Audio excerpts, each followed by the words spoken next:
ഖലീലുല്ലാഹി ഇബ്രാഹിം നബി അലൈഹിസ്സലാം തൻ്റെ മകനെ അറുക്കുവാൻ വേണ്ടി ശ്രമിച്ചപ്പോൾ ആ ശ്രമം പരാജയപ്പെടുകയും അല്ലാഹു സുബ്ഹാനഹു വ തആല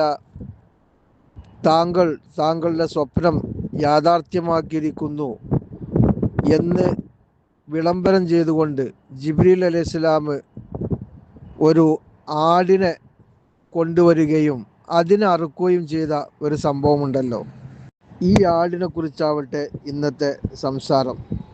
അതായത് ഒരു വിവാഹത്തെ ചൊല്ലി തർക്കം വന്നിട്ടുണ്ടായിരുന്നു. തുടർന്ന് ഒരു ഖുർബാനും നടന്നിട്ടുണ്ടായിരുന്നു. ഖാബീലും ഹാബീലും തമ്മിലായിരുന്നു തർക്കം. അതായത് ഹവ്വ റളിയല്ലാഹു അൻഹ ഇരട്ടകളെയാണല്ലോ പ്രസവിച്ചിരുന്നത്. ഒരു പ്രസവത്തിലെ ആൺകുട്ടി മറ്റൊരു പ്രസവത്തിലെ പെൺകുട്ടിയെ വിവാഹം കഴിക്കണം, അതാണ് നിയമം.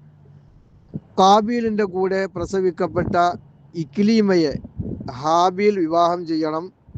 ഹാബീലിൻ്റെ കൂടെ ജനിച്ച ലബൂദയെ ഖാബീലും വിവാഹം ചെയ്യണം.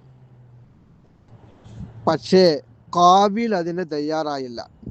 ഖാബീൽ പറയുന്നത് സുന്ദരിയായ ഇക്ലീമയെ തന്നെ എനിക്ക് വിവാഹം കഴിക്കണം. അങ്ങനെ തർക്കമായി. ഖുർബാൻ നടത്താൻ തീരുമാനമായി. അതായത് ആരുടെ ഖുർബാൻ സ്വീകരിക്കപ്പെടുമോ അയാൾ ഇക്ലിമയെ വിവാഹം ചെയ്യും. അങ്ങനെ ഒരു മലഞ്ചെരുവിലാണ് ഖുർബാൻ നടക്കുന്നത്. ഹാബീൽ ഒരാടിനെ മലയിൽ വിടുകയാണ്. ഖാബീൽ ഒരു പിടി വൈക്കോൽ വെക്കുകയാണ്. സ്വീകരിക്കപ്പെട്ട ഖുർബാൻ ഉയർന്നു പോവും.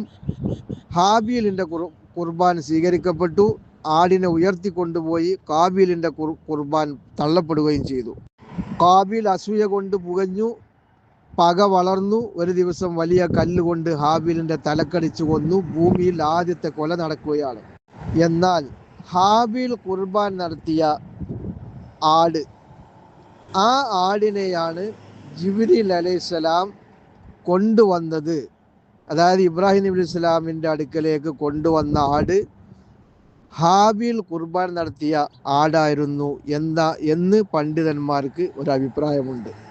അതായത് തഖ്വയിൽ നിന്ന് തഖ്വയിലേക്ക് ചേരുന്ന ഒരു അത്ഭുത കാഴ്ച, അതാണ് ഇവിടെ നമുക്ക് കാണാൻ കഴിയുന്നത്, അല്ലേ? ഇഖ്ലാസോടുകൂടെ തഖ്വയോടുകൂടെ ചെയ്യുന്ന പ്രവർത്തികളുടെ ഫലം നമുക്ക് ഇതിലൂടെ കാണാൻ കഴിയുകയാണ്.